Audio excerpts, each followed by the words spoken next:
자, 먼저 관련 영상을 한번 보고 이야기를 이어가도록 하겠습니다.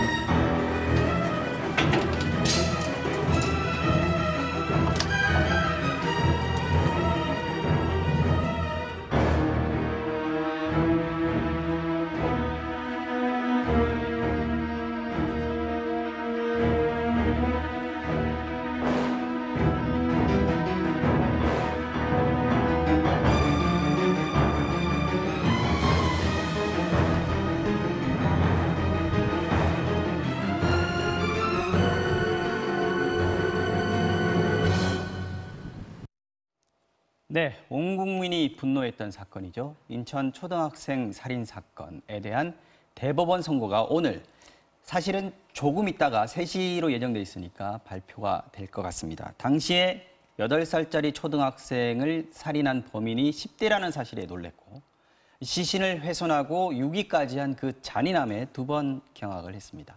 그만큼 어떤 선고가 내려질지에 대해서도 관심이 높은데요. 오늘 선고 쟁점들 좀 짚어보겠습니다. 자, 김 변호사님 먼저 아이를 직접 살해하고 유기한 주범 김양은 1, 2심에서 형량이 같았는데 함께 범행을 모의한 걸로 기소된 박양은 2심에서 감형이 됐습니다. 먼저 1, 2심에서 어떻게 진행되는지 간략하게 좀 네, 이제 김양은 소년범이었고요. 박양은 이제 성인범이었기 때문에 이렇게 달라진 건데 김양 같은 경우에는 뭐 소년범으로서는 받을 수 있는 최고인 20년형을 받았고요. 그것이 1심, 2심 동일하게 유지가 됐습니다. 근데 박양 같은 경우에는 처음에 이제 성인 범죄에서 받을 수 있는 무기형, 그러니까 무기징역을 받았는데 이제 그런데 이것이 2심에서는 13년형으로 이제 감경이 된 건데 그 이유는 아예 죄명이 바뀌었어요. 그러니까 살인을 처음에는 완전히 공모해서 공범 으로 갔다가 이제 2심에서는 방조범으로 바뀐 겁니다. 근데 김양이 박양이 지시해서 본인이 이렇게 초등생을 살해하게 됐다라고 이야기를 했는데 박양은 이거에 대해서 굉장히 부인을 지금까지 쭉 해온 거죠. 근데 뭐 범행 직전에 뭔가 메시지를 주고받은 것 이런 거를 봐서 검찰은 두 사람이 이제 거의 대등한 정도의 어떤 공범 관계, 공동 정범으로 그렇게 기소를 한 것인데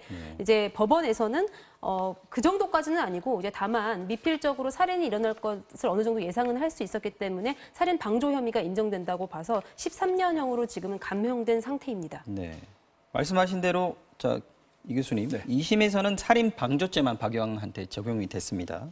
이게 대법원이 오늘 이 사건을 고법으로 돌려보낸다면 박양이 범행을 공모했다 이렇게 판단하는 거겠네요. 그렇죠. 오늘 핵심 쟁점 중에 그 하나가 이것이 단독범이냐 아니면 함께한 공동 정범이냐 이것을 그 대법원에서 이제 가늠하게 될 것 같습니다. 그 1심에서는 이것은 함께 소위 말해서 공동 정범이었다. 행위의 기능적 분배, 즉 실행도 했고 지시도 했고 함께 역할을 나눴기 때문에 이것은 단독범이 아니다 이렇게 봤지만 그 2심에서는 김양이 좀 과장돼서 얘기를 한 것이다. 뭐 지시라든가 뭐 이런 것은 과장돼서 얘기를 했기 때문에 그 단독범이지 즉 살인의 방조 혐의만 박양에게 있다. 이렇게 이제 본 것 같습니다.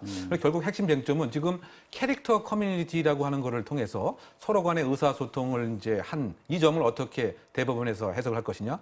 더군다나 범행 직후에 나눴던 그 문자를 보게 되면 마치 그 지시한 것처럼 다 따라가는 이런 형태가 일부 있긴 합니다.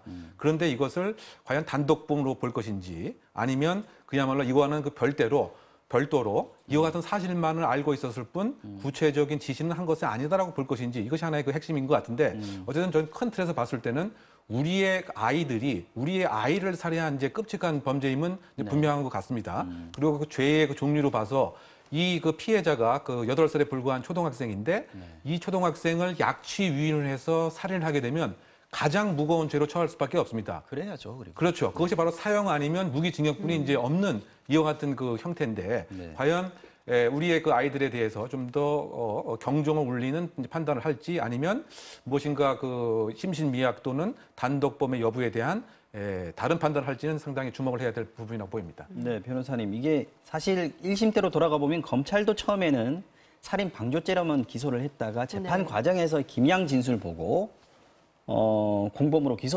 공소장을 바꿨어요. 그때 그 김양이 어떤 얘기를 했었고 검찰은 왜 그랬던 겁니까? 그러니까 김양 같은 경우에는 본인이 박양과 굉장히 밀접한 그런 관계를 맺어왔다라고 이야기를 했습니다. 네. 이제 그게 어떻게 보면 약간의 연애 감정도 비슷한 것이 이제 포함되어 있었다. 사귀는 사이라고까지. 예, 그렇죠. 그렇게 이야기를 하면서 그래서 자신은 박양이 따르는 말을 거의 무조건적으로 따를 수밖에 없었다라고 그렇게 이야기를 했습니다. 그래서 실제로 박양 같은 경우에는 이게 범행 당시에 진짜 그 아이를 잡아놓고 이제 거기서 뭐 살아있어, 뭐 내지는 뭐 손가락이 예쁘니, 뭐 이렇게 주고받은 그런 자세한 메시지를 주고받았는데 이제 그거를 단순히 캐릭터 놀이라고 했단 말이에요. 그렇지만 이제 검찰 입장에서 볼 때는 이제 김양과 박양이 이게 맺어온 그런 관계들을 쭉 봤을 때 이제 상당히 밀접했고 그래서 박양도 김양의 성격을 잘 알고 있었다면 어느 정도 김양이 정말로 이렇게 살인의 네. 실행에 나아갈 수 있으려는 점을 예상할 수 있지 않았겠느냐. 네. 이제 이런 점들을 고려해서 중간에 공소장을 바꾼 것으로 알고 있습니다.